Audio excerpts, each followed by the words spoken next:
A masked ICE agent shot 3 times in cold blood and killed an unarmed citizen, a 37-year-old mom, Renee Good. We'd be investigating why Trump's DOJ is harassing and investigating Renee's wife instead of investigating her killer. We'd be asking why ICE agents are trained in basic CPR, but 911 tapes have shown none of the agents performing CPR on Ms. Good. They left her bleeding alone in her car for almost 3 minutes and definitively rejected the help of a man who came forward and identified himself as a doctor. So, under the pretext of cracking down on a fraud that had already been discovered, investigated, and prosecuted, Trump surged federal immigration officers to Minnesota and aimed them at the Somali American communities, calling the people who live there repeatedly garbage. This is despite the fact that it is a complete non sequitur, obviously, to send immigration agents to conduct fraud investigations. And the deployment of law enforcement resources against an entire ethnic community after the criminal prosecution of a small group of its members is to promote the sinister ideas of collective guilt and guilt by association, 2 doctrines that are emphatically rejected in Anglo-American jurisprudence and by our courts. Thank you kindly, Mr. Chairman. Thank you to all of our witnesses for joining us. In a just world, the Judiciary Committee today would be investigating why a masked ICE agent shot 3 times in cold blood and killed an unarmed citizen, a 37-year-old mom, Renee Good. We'd be investigating why Trump's DOJ is harassing and investigating Renee's wife instead of investigating her killer. We'd be asking why ICE agents are trained in basic CPR, but 911 tapes have shown none of the agents performing CPR on Ms. Good. They left her bleeding alone in her car for almost 3 minutes and definitively rejected the help of a man who came forward and identified himself as a doctor. We'd be investigating why in another Minnesota case, ICE agents deployed tear gas under the car of a family of 8 people, including a 6-month-old, a 2-year-old, and 2 kids with severe asthma who were just trying to get home from a basketball game. The baby stopped breathing, and his mom had to administer CPR as they desperately waited for medical help to arrive. But our colleagues want to talk about fraud in Minnesota, fraud that was already being investigated and prosecuted under the last administration. It is true that social services fraud, serious fraud, occurred in Minnesota. That's why under President Biden, the Department of Justice opened multiple criminal investigations that to date have already resulted in more than 90 people being charged and 64 people being convicted of federal criminal offenses. Indeed, Minnesota lawmakers acted to root out and prevent fraud going forward in the public benefits program.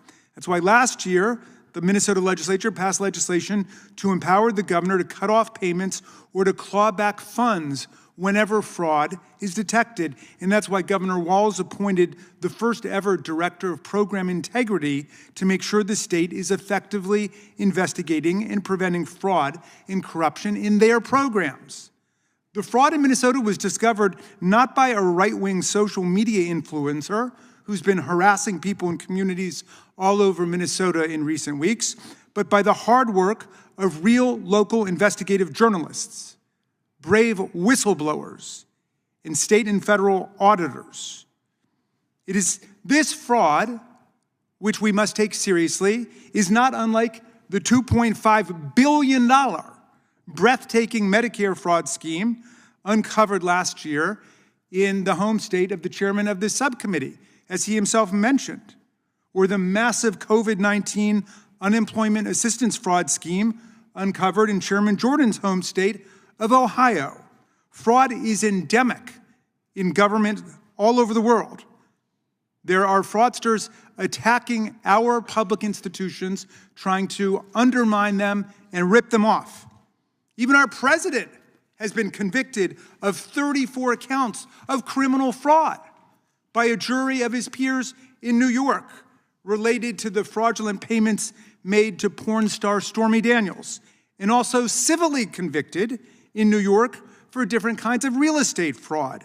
Fraud is not headquartered in one state or one municipality, much less one ethnic, racial, or religious community. But President Trump couldn't resist the temptation to use fraud in Minnesota as an occasion to mobilize the power of the federal government to bully and intimidate first and second generation Somali Americans who live in that state. Many of the people convicted in the fraud schemes were of Somali ancestry. So, under the pretext of cracking down on a fraud that had already been discovered, investigated, and prosecuted, Trump surged federal immigration officers to Minnesota and aimed them at the Somali American communities, calling the people who live there repeatedly garbage. This is despite the fact that it is a complete non sequitur, obviously, to send immigration agents to conduct fraud investigations. And the deployment of law enforcement resources against an entire ethnic community after the criminal prosecution of a small group of its members is to promote the sinister ideas of collective guilt and guilt by association, two doctrines that are emphatically rejected in Anglo-American jurisprudence and by our courts. The community targeted in Minneapolis is made up, incidentally, overwhelmingly of U.S. citizens. 95% of Somalis in Minnesota are U.S. citizens, including 58% of whom were born in the United States. Well, what is the Trump administration's actual record on fraud? Well, let's see. President Trump pardoned the big-time drug dealer and convicted fraudster Juan Orlando Hernandez, the former president of Honduras, sparing him a 45-year criminal sentence after he brought in 400 tons of cocaine into our country. That's 800,000 pounds of cocaine that he said, quote, "We are going to stuff up the nostrils of the gringos." And Trump pardoned him.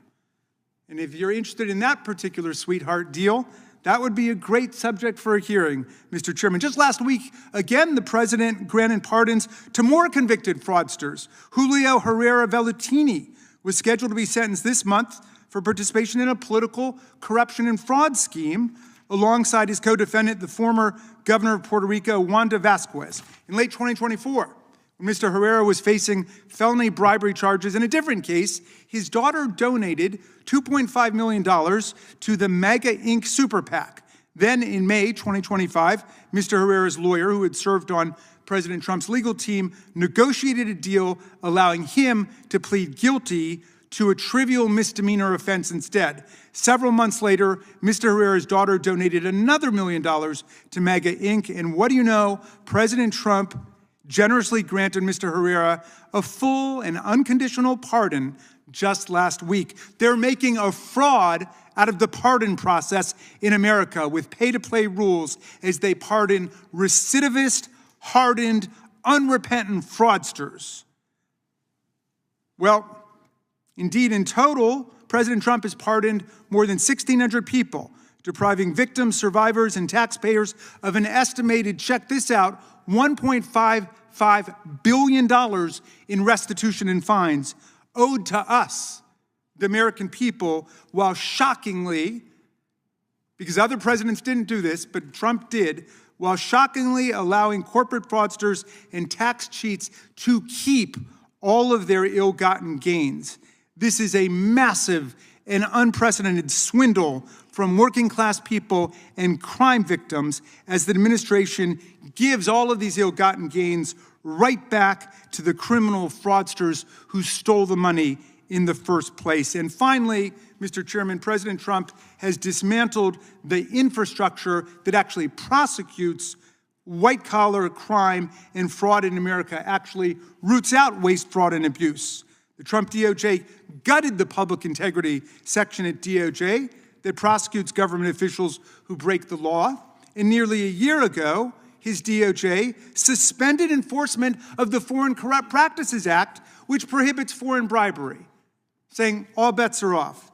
He's gutted the Consumer Financial Protection Bureau, which is the first and the only agency devoted solely at the federal level to protect American consumers against being cheated by big financial corporations. The CFPB delivered $21 billion back to more than 200 million Americans who were victims of fraud and other predatory business practices, and the administration has been gutting the CFPB because they are on the side of corporate fraud and white-collar crime. That's the truth of what's going on there. They fired 17 inspectors general, the independent government watchdogs, whose job it is actually to root out waste, fraud, abuse, and corruption, and left 28 IG offices without Senate-confirmed leadership at all, allowing the corruption and the fraud to run rampant. So if we're going to have a hearing about fraud in America, Mr. Chairman, let's do it. Let's take in the full scope of what's taking place in our country.